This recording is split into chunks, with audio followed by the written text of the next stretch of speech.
Hi everybody. Thank you guys so much for joining me on this week's episode of the Mindful Minutes.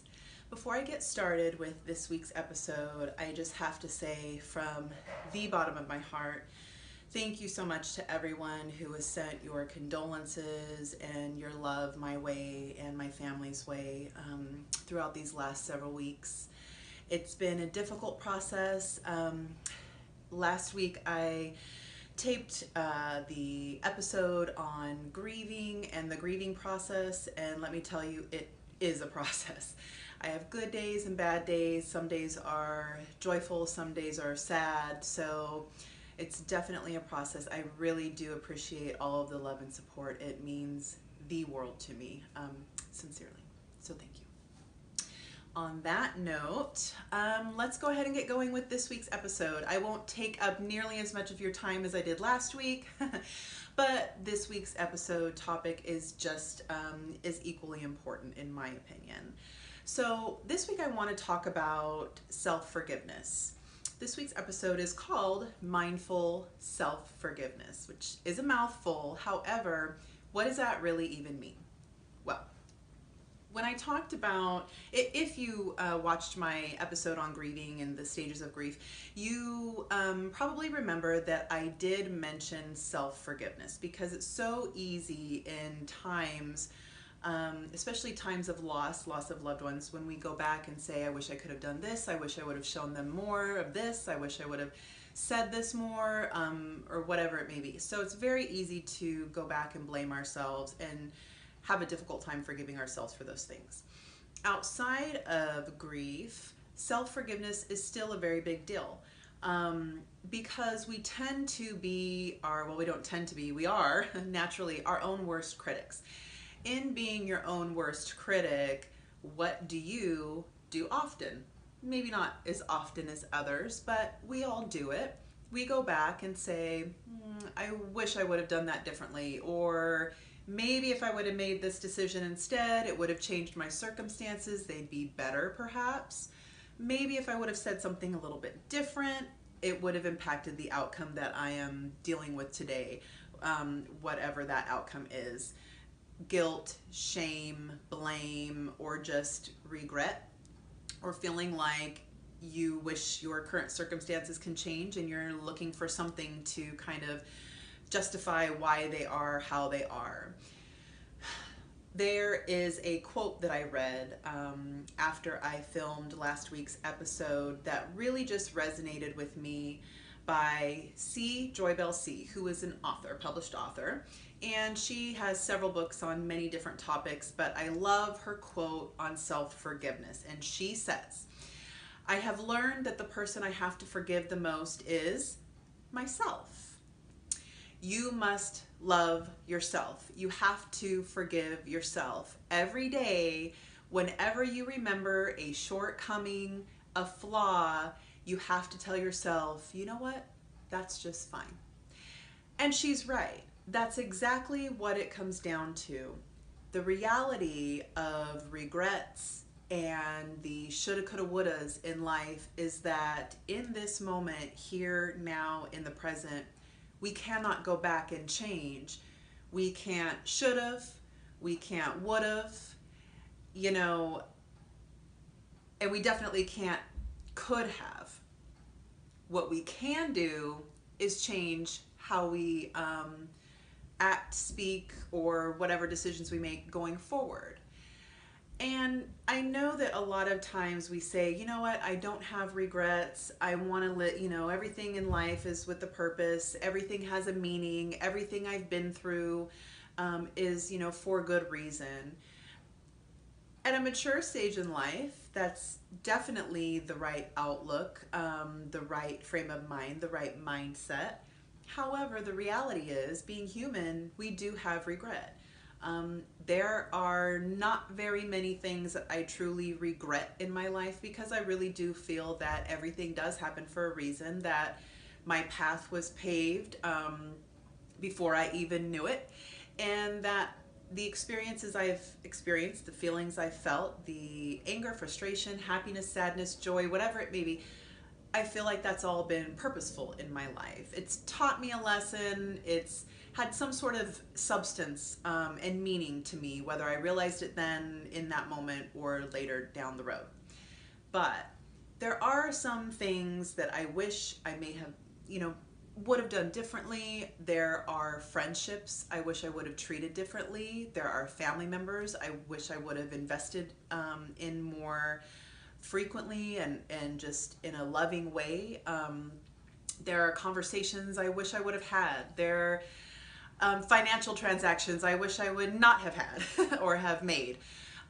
There's a lot of things that, had I done it differently, yes, there would be a different outcome. Chain of events would have been very different, and maybe I would not be where I am today. Maybe I would. Maybe I'd be better off, worse off. I just don't know. What I do know for a fact is that when I dwell on the things that I wish I could have, should have, or would have changed, I find myself just in agony. I find myself really staying stuck in a state of self-blame, really dwelling on regret, and that's not a healthy thought process. What we have to learn is to let go, to let it go. So I want you to say this with me. I don't care where you are. I don't care if you're just listening through your earbuds or if you are watching at home or on the bus, train, wherever it is. I hope you're not watching in the car driving. That's dangerous. I do not suggest that, nor do I condone that. However, wherever you are, say it with me. I will let go. Let go of your past. Let go of what you did not do. Let go of what you did do. Let go of the words you didn't say, the words you did say, all of those things, all of the junk, all of the baggage, everything that's holding you back and allowing you to feel regretful, shameful, guilty, any of that. Let it go, because that's keeping you a prisoner in your own mind, in your own thoughts, and in your own body. And it's something that you can control. So mindful self-forgiveness really comes down to accepting that in this present moment, this is where you are. All of the decisions that you've made or not made equally resulted to where you are today. The words you decided to speak or chose not to speak equally resulted to where you are today. You cannot go backwards. We cannot change history. We cannot change the past. We can, however, change how we choose to interact, act, make decisions, speak, all of those things going forward.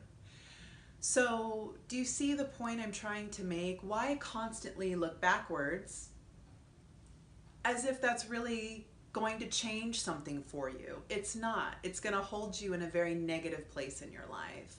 And what you don't want to do, that was the wind. Sorry. What you don't want to do is hold yourself prisoner. So let that go. Let those chains go. Let those chains of guilt go. Let those chains of shame and blame go. Let the shoulda, coulda, windows fly out that window, because that's where they belong. Right now in this moment is what's most important for you. Focus on the things in yourself that you want to change or the improvements that you want to make. If you did something or didn't do something in the past, what can you do now today to change that, either that behavior or to make better choices going forward? If you said things in the past, if you didn't say enough in the past, whatever it may be, what can you change in yourself here and now to impact moving forward in your future? So that's what I encourage you to do. And I didn't want to spend a lot of time today talking about this because I really don't want to, beat the topic to death. However, it is very important, and it really is just a basic rule of thumb. Let it go. It's so much easier to say than do. Yes, I know. Trust me, I understand my very imperfect flaws have allowed me a better understanding that it really is easier to say than to do. But when you put yourself first and you put your peace of mind first, and when you truly love yourself, that's what makes it an easier thing to do. Okay? It's never going to be easy to say, oh, I wish I would have done that differently. If I could just go back in time, we've all said it, we've all been there. But acceptance in your current circumstances, accepting that everything that's transpired up until then was meant to be, was the proper path for you, is the best thing that you can do to let go, to release yourself from those chains, to unlock the key to the door to your prison, and to really free yourself, because you deserve to love yourself. Just like I deserve to love myself, regardless of whatever I've been through that I really wish that I could have changed. I deserve to love myself first and foremost, because if I don't love myself, who truly is going to love me on an unconditional level when I'm constantly criticizing and battering myself for what I should have, could have, or would have done? Okay? I really hope that all of you who are struggling in this area of self-forgiveness can allow yourself the freedom of letting go and can really treat yourself to something different, something more positive, something that you deserve, something that we all should invest in ourselves every moment of every day, and that is self-love. Okay. Thank you guys so much for tuning in today. Sorry it's so short and sweet, but not every single episode has to be long. Really, the point is just talking about it, bringing awareness to it, and helping you, as well as myself, better understand how we could be mindful through everyday circumstances and how true mindfulness really does change our lives. And remember, true mindfulness is a spiritual elevation, not a personal delegation. Thank you so much for joining me on today's episode of the Mindful Minutes. If you liked today's episode, please hit that like button. If you have not yet subscribed, please subscribe as we continue to journey down this thing called life and figure out how mindfulness truly does impact us every single day. Thanks so much, guys. Have a great evening.